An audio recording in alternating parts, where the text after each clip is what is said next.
Jadi kalau misalnya kita itu taklim itu seneng hati kita itu.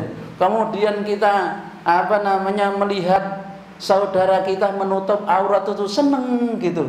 Ya, kalau kita melihat orang menghafal Quran itu seneng ya. Melihat orang soleh itu seneng.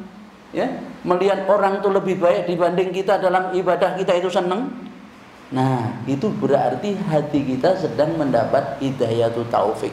Itu berarti kita mendapat cahaya dari Allah Subhanahu wa taala.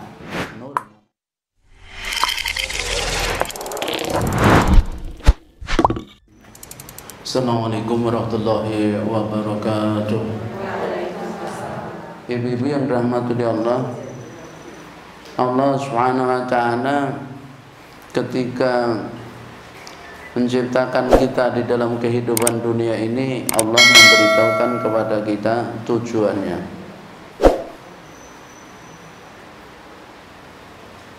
Di mana Allah katakan, a'udzubillahi minasyaitonir rajim, wa ma khalaqtul jinna wal insa illa liya'budun. Wa ma, dan tidaklah khalaqtu, aku ciptakan al jinna, jin, wal insa, dan manusia, illa liya'budun, kecuali untuk menyembahku. Jadi Bapak Ibu-ibu yang dirahmati Allah, jadi kalau kita perhatikan ayat ini di dalam surah Ad-Dariyat ayat 56 ini. Ayat ini menunjukkan tentang yaitu kedudukan dan keutamaan ibadah. Karena tujuan Allah menciptakan kita ya di dunia ini, jin dan manusia. Allah dulukan jin karena jin diciptakan lebih dulu daripada manusia. Jadi jin itu diciptakan lebih dulu dari manusia. Kemudian setelah jin berbuat kerusakan, Allah Subhanahu wa taala amanahkan bumi ini kepada manusia.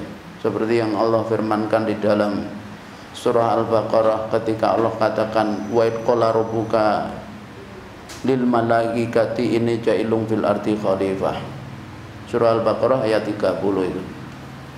Jadi Allah beritahukan rencana penciptaan manusia di muka bumi untuk menggantikan jin yang telah banyak berbuat kerusakan. Nah, tujuan jin diciptakan sebagaimana manusia diciptakan untuk menyembah Allah saja. Nah, ini menunjukkan tentang kedudukan dan kemuliaan yaitu ibadah itu, serta keharusan kita untuk hanya menyembah Allah saja. Sehingga tugas kita di dunia ini adalah sebagai Abdullah, hamba-hamba Allah, mengabdi kepada Allah Subhanahu wa taala. Nah, untuk kemana? Untuk menuju surganya, karena kita berasal dari surga. Sebagaimana yang yaitu Allah jelaskan, qul nahbitu minha jami'an fa imma ya'tiyanakum minni hudan faman tabi'a hudaya fala khaufun 'alaihim wa lahum yahzanun. Dalam surah Al-Baqarah ayat 38. Jadi ketika Allah berfirman, qul nahbitu, kami berfirman, ihbitu, turunlah kalian, minha, darinya, yaitu dari surga. Ya, jami'an, semuanya. Fa imma ya'tiyannakum minni hudan, maka sungguh jika sekiranya datang kepada kalian dariku petunjuk, faman, maka siapa yang tabi'a hudaya, dia mengikuti petunjukku, fala khaufun 'alaihim wa lahum yahzanun, maka tidak perlu takut menghadapi problema hidup dan tidak perlu sedih kalau kita harus berpisah dengan apa-apa yang kita miliki, kita cintai. Ya, itu tidak akan sedih kalau orang mengikuti petunjuk Allah. Jadi ayat itu menunjukkan bahwa Allah perintahkan Adam, Hawa, iblis turun ke dunia. Ya, sebelumnya kan Adam dan Hawa diperintah tinggal di surga. Aquna ya atumuskun anta wa zawjukal jannata, kan gitu kan. Jadi pada ayat-ayat sebelumnya itu, ya, kami berfirman, wahai Adam, tinggallah kamu dan istrimu di surga. Karena tujuan penciptaan Adam dan Hawa itu adalah untuk di dunia, yaitu seperti di awal di dalam ayat yang ke-30 Allah katakan ini ja'ilun fil ardi khalifah, maka tinggal di surga tadi itu bukan untuk selamanya. tapi untuk transit sebelum tugas di dunia. Nah, kemudian nanti kalau ingin mencapai surga lagi bagaimana? Ada jalannya, ada tangganya yang harus dilewati. Hanya Rasulullah SAW menyampaikan bahwa jalan menuju surga itu bukan jalan yang mulus, tetapi jalan yang penuh dengan rintangan. Maka banyak yang tidak lulus. Allah sendiri yang menyatakan, walaqad dara'na li jahannama katsiran minal jinni wal insi lahum qulubun la yafqahuna biha. Al-ayat dalam surah Al-A'raf ayat 179 itu. Jadi yang menjadi penghuni neraka itu lebih banyak daripada penghuni surga. Dan penghuni neraka yang paling banyak itu, mohon maaf, perempuan. Kok bisa Ustaz? Kan perempuan banyak yang ngaji. Ya lebih banyak yang tidak mau ngaji dibanding yang ngaji. Karena jumlah wanita lebih banyak. Ya jadi logikanya masuk, karena wanita itu lebih banyak daripada laki-laki. Sehingga kalau dia menjadi penghuni neraka lebih banyak, ya wong dia memang jumlahnya juga lebih banyak. Yang penting kan bukan kita. Gitu. Ya kan? Kan gitu. Jadi Allah nyatakan di situ, karenanya tidak mudah menuju surga, itu tidak mudah. Jadi ada tangga yang harus kita lewati, yang harus kita lewati. Tantangannya besar, ya. Jadi kalau disampaikan oleh Rasulullah SAW, ya, itu yang namanya tangga menuju surga itu dipenuhi dengan aral melintang, rintangan yang banyak, ya. Jadi tidak mudah. Tapi kalau menuju neraka, nah itu biasanya banyak. Kalau ibaratnya ini, menuju surga itu jalannya naik, menuju neraka itu jalannya turun, gelundung saja bisa.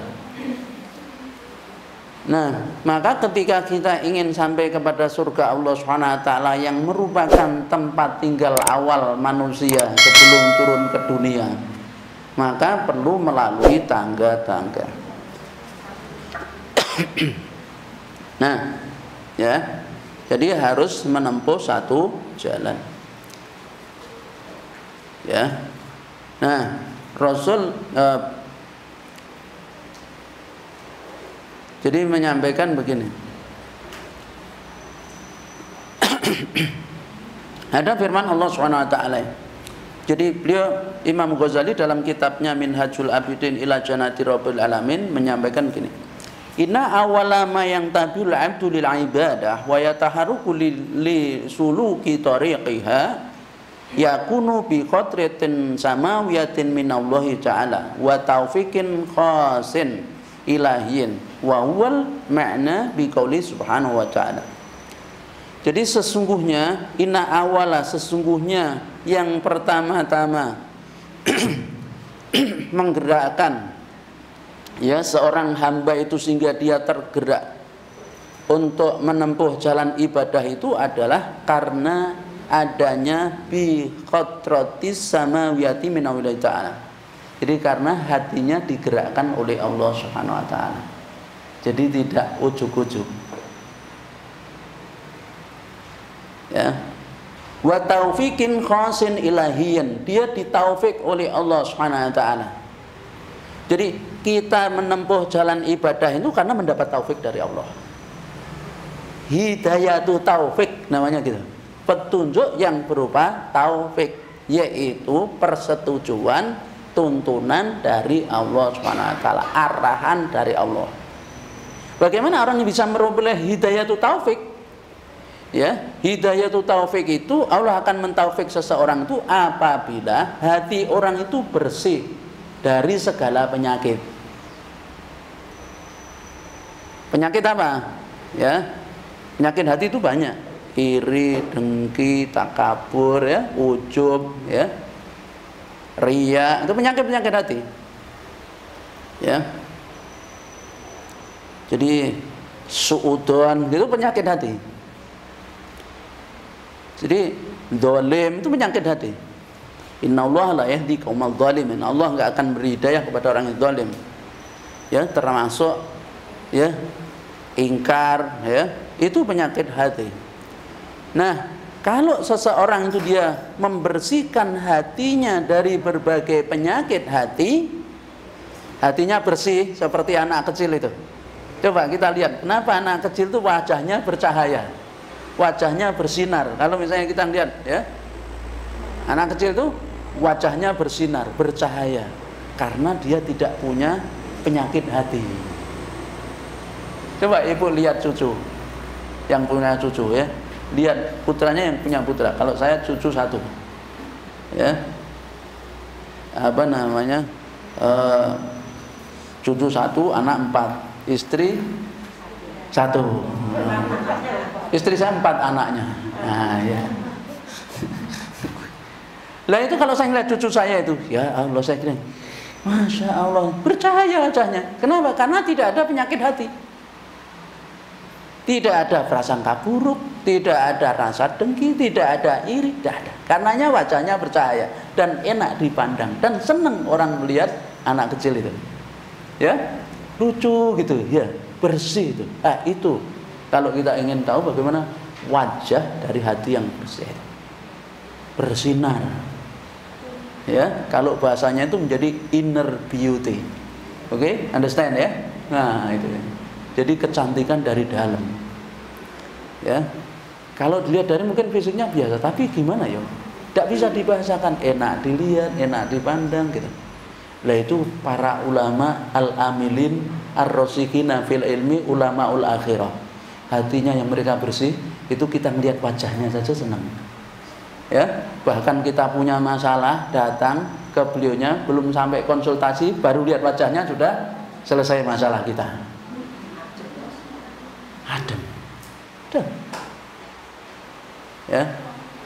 Kalau saya ketemu guru saya itu, saya punya guru, muridnya Syekh Alwi Al-Maliki Al-Hasani ya. Itu kalau saya sowan ke beliaunya itu, saya lihat wajahnya itu sudah senang saya. Ya, habis itu bercengkerama, nggak terasa itu. Ya, kadang guru saya minta nginep di sini ya, gitu. Wah, sebetulnya ingin beneran gitu kan. Enak ya. Itu kelihatan orang itu hatinya bersih. Nah, maka akan ditaufik oleh Allah hidayah itu. Hidayah itu taufik, man. Oleh karena itu kalau kita ingin dituntun oleh Allah, bersihkan hati kita dari berbagai penyakit. Ingat, qad aflaha man zakah wa qad khaba man dassaha. Kan gitu kan? Sungguh beruntunglah orang yang yaitu membersihkan hatinya, dan rugilah orang yang mengotorinya. Nah, apa yang mengotori hati itu? Kemaksiatan. Setiap perbuatan maksiat itu mengotori hati. Dan saya yang paling berat itu kalau ujian sekarang itu di kalangan suami ibu-ibu itu paling berat. Ya, karena begitu keluar rumah itu sudah astagfirullahaladzim kan gitu. Apalagi kalau suka belanja, karenanya kalau ibu-ibu belanja ke mall, mohon suaminya tidak boleh masuk ya. Bilangnya aja, Pak, nunggu di mobil ya Pak. Gitu. Kenapa toh, Ma? Banyak setannya, Pak. Masa? Iya, setan dari kalangan manusia lebih bahaya, Pak. Gak bisa diusir dengan ayat kursi. Kalau dari kalangan jin bacain ayat kursi selesai dia pergi. Tapi kalau manusia tidak bisa, Pak. Daripada nanti papa ya kan, sekarang tunggu di mobil tidur udah aman. Nah, sekarang jadi bicara tentang menempuh jalan ibadah ini, ternyata orang akan menempuh kalau dia digerakkan yang demikian oleh Allah Subhanahu wa taala. Maka ketika kita ibu-ibu hadir di majelis yang mulia ini, bersyukurlah kepada Allah karena Allah mentaufik kita. Bukan karena kita hebat, tidak, tapi karena pertolongan Allah. Kalau tidak pertolongan Allah, kita tidak bisa. Ya. Nah, di mana itu indikasinya? Disampaikan oleh Allah Subhanahu wa taala. Ya. Di dalam firman-Nya, yaitu firman Allah Subhanahu wa taala, ya.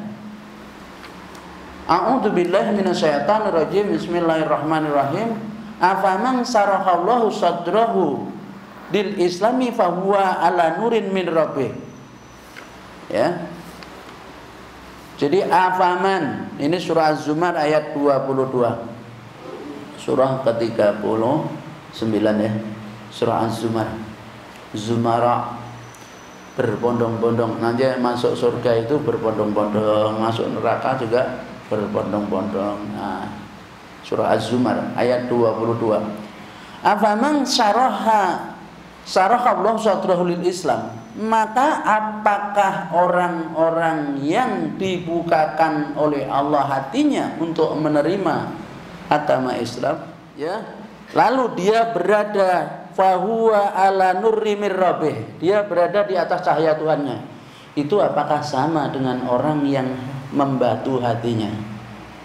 Tentu tidak sama.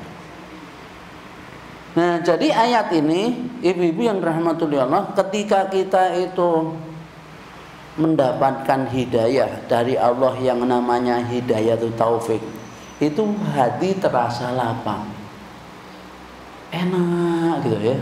Sholat itu seneng gitu. Bahkan ketika mau waktu sholat sudah kok lama sih ya gitu ya, nunggu seneng, dan terasa cepat sekali waktu itu berlalu. Jadi ada namanya mengalami halawatul iman, nikmatnya iman.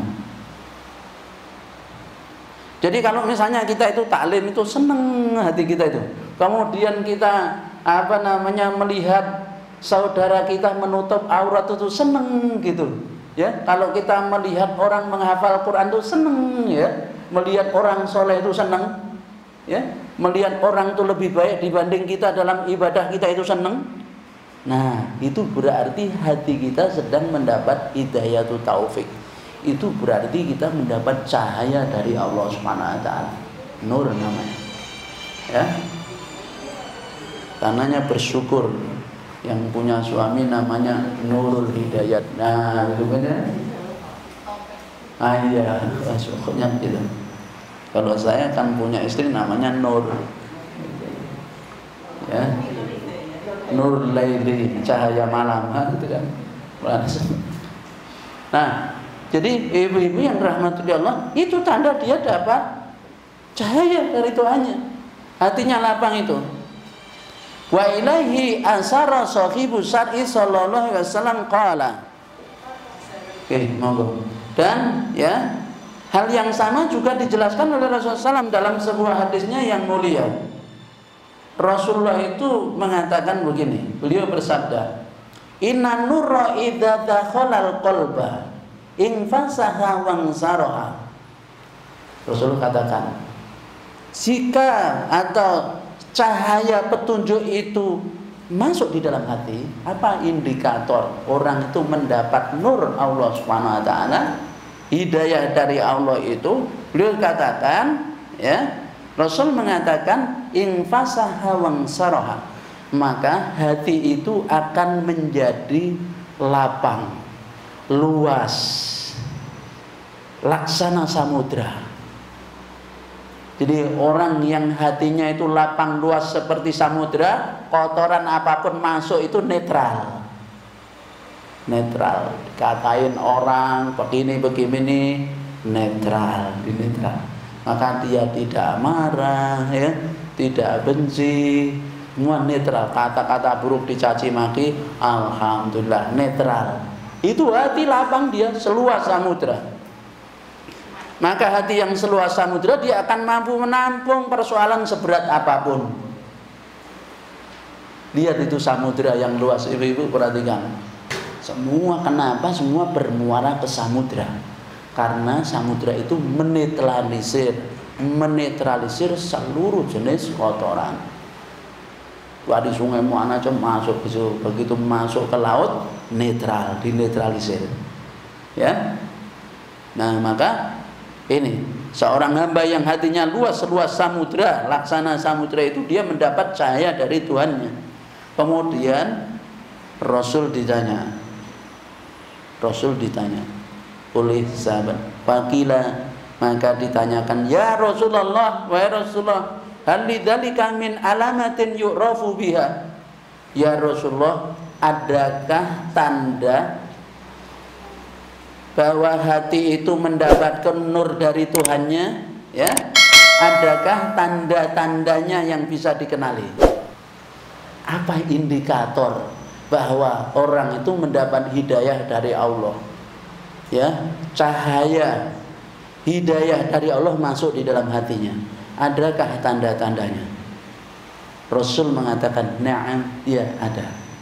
Karena kita bicara hati. Hati itu lembut, hati itu bicara rasa. Rasa itu tidak bisa diungkapkan dengan kata-kata. Setiap kata yang mengungkapkan rasa adalah dusta. Tidak bisa. Misalnya, ya, itu setiap kata yang mengungkapkan rasa itu cenderung dusta. Karenanya dia hanya bisa dirasa, sehingga tidak bisa dikatakan.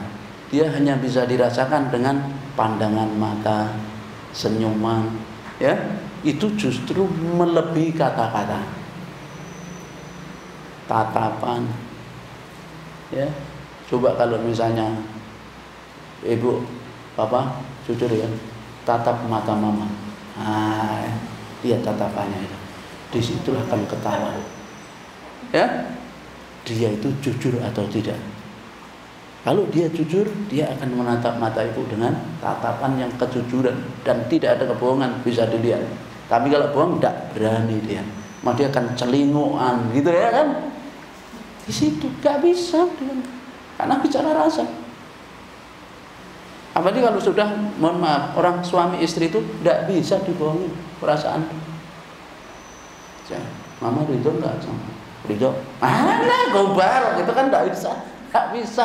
Dari kata-katanya, dari nada bicaranya, dari cara menyajikan minuman ketahuan apakah dia ridho atau tidak. Sebagaimana juga seorang suami sama, orang ridho tidak bisa dikatakan saya ridho kok. Itu hanya kata-kata. Nah, maka Rasul menjelaskan tanda. Ketika sahabat itu bertanya, adakah tanda? Maka dijawab Rasul, nah ada. Tanda bahwa hati seseorang itu mendapatkan hidayah dari Allah SWT. Ya, bahwa dia itu cahaya itu masuk di dalam hatinya. Beliau katakan at-tajafi andaril ghururi. Jadi yang pertama tanda bahwa hidayah itu masuk dalam dirinya atau seseorang itu mendapatkan cahaya dari Tuhannya, kalau ya, yang pertama tajafi andaril ghururi, yaitu berpaling dari negeri yang penuh tipuan. Apa negeri yang penuh tipuan? Allah SWT katakan wamal hayatud dunya illa mataul ghurur, dan tidaklah kehidupan dunia itu kecuali kesenangan yang menipu. Dunia itu tipuan. Ibu lihat orang mobilnya baru, ya, wah keluaran terbaru itu kenyes, itu menipu. Ternyata kredit hutangnya 300 berapa gitu kan, 250 miliar, riba, ngeri banget. Kalau dibuat bayar hutang-hutangnya tinggal katok kolornya. Terjadi menipu hidup sekarang. Mohon maaf, ya kan? Ya. Jadi maka dunia ini kehidupan yang menipu. Dikatakan oleh Allah sendiri, wa mal hayatud dunya illa mata'ul ghurur, dan tidaklah kehidupan dunia itu kecuali kesenangan yang memperdayakan, yang gharar, yang menipu. Maka tanda orang mendapat hidayah dari Allah, dia berpaling dari negeri yang menipu ini, dari dunia. Maka dia tidak jadikan dunia sebagai tujuan hidupnya. Ya, tidak tergiur dengan dunia. Orang ganti kini dia alhamdulillah, saya sudah punya ini, nikmat itu. Paling nikmat itu kalau kita tidak inginan. Ada orang ini HP sudah jadul, gak apa-apa, alhamdulillah bisa untuk SMS, untuk WA, untuk ini udah cukup, yang gitu. Enggak bingung. Jadi itu karena dia berpaling dari kehidupan yang menipu, penuh tipuan, bujuk rayu dunia. Dia enggak.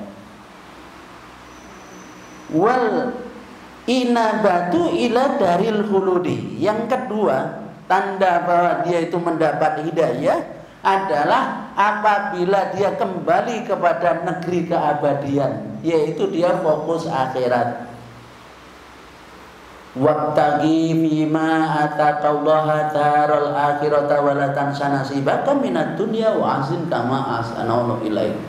Dalam surah Al-Qasas ayat 88 ya.